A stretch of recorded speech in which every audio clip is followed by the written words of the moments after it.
Hello, loves, and welcome to this week's reading for Sagittarius. I am officially back from being abroad and ready to deliver you all the good things, especially with eclipse season ending. I know we are definitely looking for some guidance out there, so let's get right into it. It's going to be for the week of May 8th, and I would recommend watching these for your rising and your sun sign since they are general readings. That way you can sort of take what resonates and leave what doesn't, okay? And as always, if you like what I do, be sure to hit that like button, comment below, share, subscribe. All of that really means a lot and helps me grow my channel. All right, let's get right into it. Sag, what does our Sagittarius need this week ahead? What guidance and messages does our Sag need?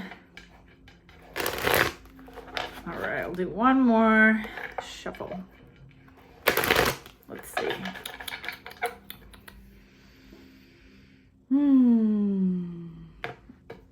All right, Sag, we have, just pulled a couple. 6, material and spiritual prosperity. I feel like you are balling right now, right at 111. Balling. Let's see what else. 5, obstacles and challenges. I'll pull one more. 9, solitude. All right, Sag. So the obstacles and challenges is interesting. I feel with the material and spiritual prosperity, you've been considering like different avenues to go down when it comes to work. You've really like questioned your path quite a bit. And now I'm getting it's like you're supposed to be doing various things. Does that make sense? Like it's less about picking which direction. It's like picking which mindset, picking which way you want to show up in the world, okay? So I feel like with you, Sag, you're going to be doing a couple different things to make money, a couple different ways to bring in income. This could be passive income. You're just going to have multiple income streams. So now you're realizing it was less about which path am I supposed to take, what's part of my purpose, and just slowing down and focusing day to day on what feels good to me, right? And it doesn't have to be this like perfectly planned decision. Like you're more tapping in every day and being like, this feels good to me and I'm going toward it. And it's just bringing more abundance overall, okay? So instead of being like, I have to commit to this one thing and do it exactly like this because other people have done that. I mean, it's not Sag. You're all about like freedom, expansion. And I feel like following this like rigid path and direction and way of being just doesn't work for you. So be open to doing multiple things and be open to things shifting, okay? So like checking in regularly when an opportunity comes up and feeling intuitively if it's good for you or not, okay? Then with 5, obstacles and challenges, people will push back against this. People will push back against, you know, if you don't take on certain avenues in your work or you say no to certain opportunities, it's going to cause some rebuttal with certain people. And even on a whole nother level, people outside of you are going to be like, you have so many different ideas and you're doing things different than like the status quo. And it just brings up to them frustration because maybe they really would like to break, you know, the conditioning that they have as well and do things differently and they haven't. So, you know, it's really just their own frustration at that. They would like to kind of be where you're at maybe. So try to remind yourself that if you're feeling like people are pushing back, it doesn't mean you have to give into it. It's sort of like a test of your boundaries too and just where you're at. You are here for you, and people like that's not selfish.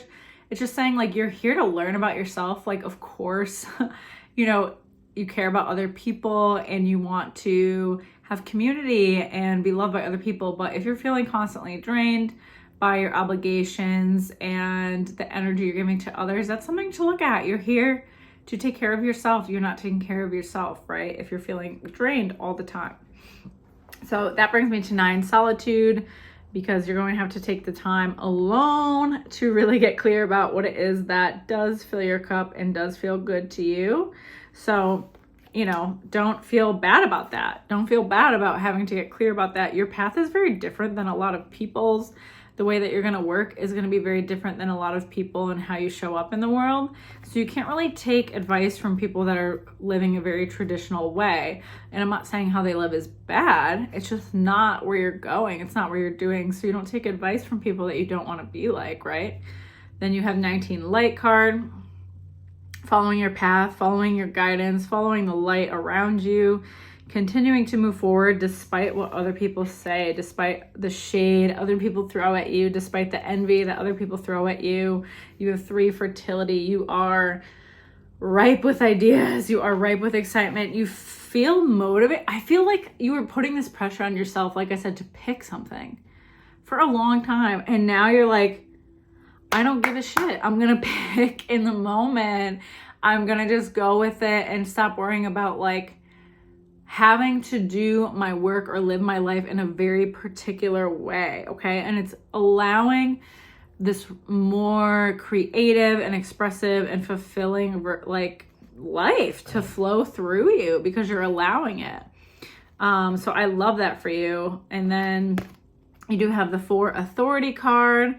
This to me, I'm getting like to be firm with yourself in this new, not only in this new direction and outlook that you have, but like in carving your own path, to really get serious with yourself that you're not going to necessarily follow what everyone else is doing, like I said, and you're going to stick to your guns. You're going to stick to what feels good to you because that's what's going to flourish for you. That's part of your experience, and nobody else can tell you what your experience is supposed to be like here on earth. Like nobody else can tell you what you're supposed to do. How would they know? Most people don't even know what the hell they're doing, honestly.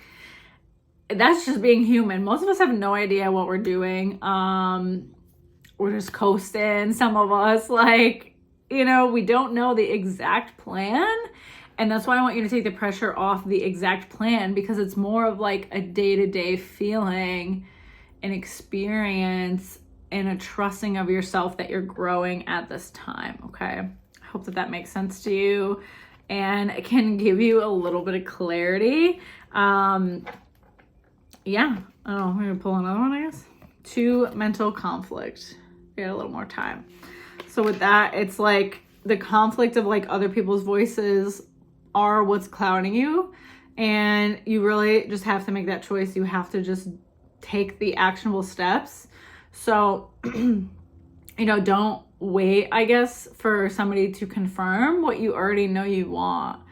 That's what I'm hearing. Don't wait for someone else to confirm it if you know what you want, if you know what feels good to you, and then you're asking people what they think and they're giving you recommendations and you're like, that doesn't feel good. Stop asking. You already know. I'm like, it's very clear, the message. You already know what you like and don't like. Yeah, so I hope that helps you for the week ahead, Sag, and give you a little more clarity to what you have going on. As always, if you like what I do, be sure to hit that like button, comment below, share, and subscribe.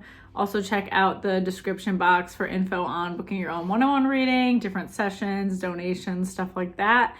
And I will see you next week. Take care.